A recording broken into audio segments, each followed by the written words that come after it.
tutorial series. In this video, we will discuss editing or making changes in the COVID enrollment form.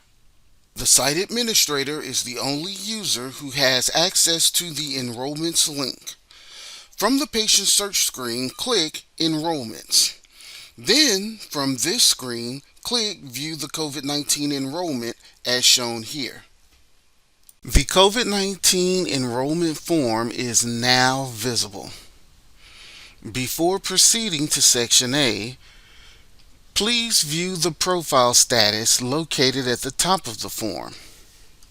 Be sure the profile status reads Approved by ADPH, as changes can only be made in the COVID enrollment form when it's in approved status. If for some reason the profile reads pending, no changes can be made. Please read Section A to ensure your site's continued compliance with all of the requirements of this agreement.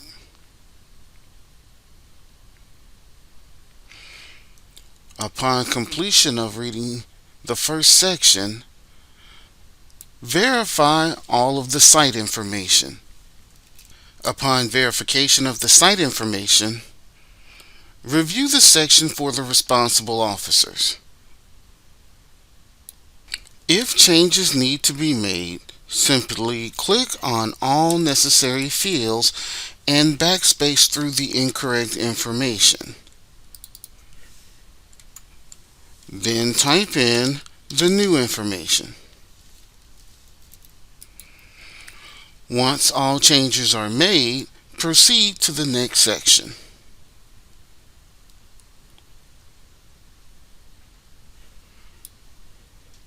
Review the information for the COVID-19 vaccine coordinator and backup coordinator. If changes need to be made, simply click on the necessary fields and backspace through the incorrect information. Then type in the new information.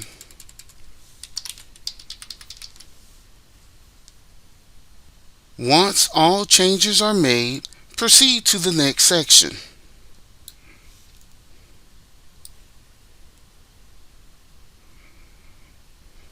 Verify the address for the receipt of COVID-19 vaccine shipments. If there has been a change, please repeat the steps demonstrated in the above two sections. Once completed, proceed to the section for the delivery times. Please make sure that there have been no changes in your delivery times. If so, please use the clocks to alter your delivery times. In this case, we are going to add an additional day. The delivery schedule requires a minimum of 2 days. Here we will be adding a third. Time 1 must be AM.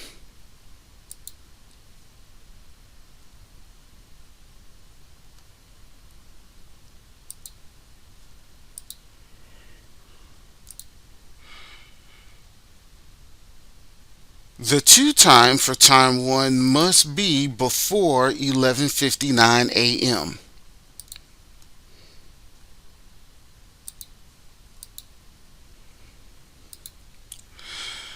The from time for time 2 must be 12 p.m. or after.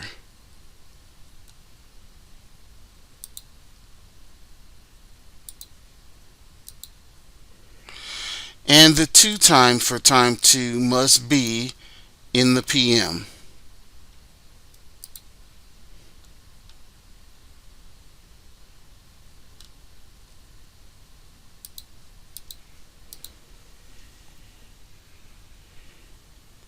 Once completed, please proceed to the next section.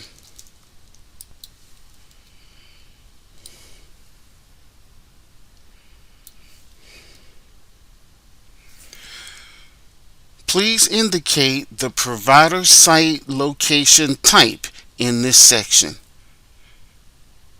In this case, there is an error that needs to be changed. We have indicated an independent pharmacy, however, we are a family medicine practice. The correction can be made as shown here. Proceed to the next section.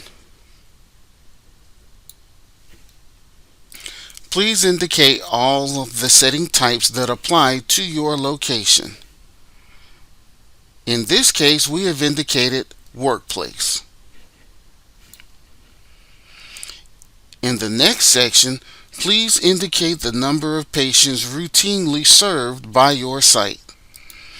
Make changes if necessary. For the next question, please indicate how many flu vaccines your site administered in the previous flu season.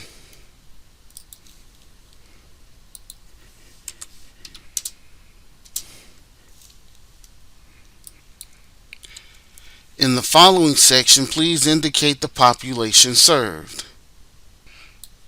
In this case, we have indicated general pediatric.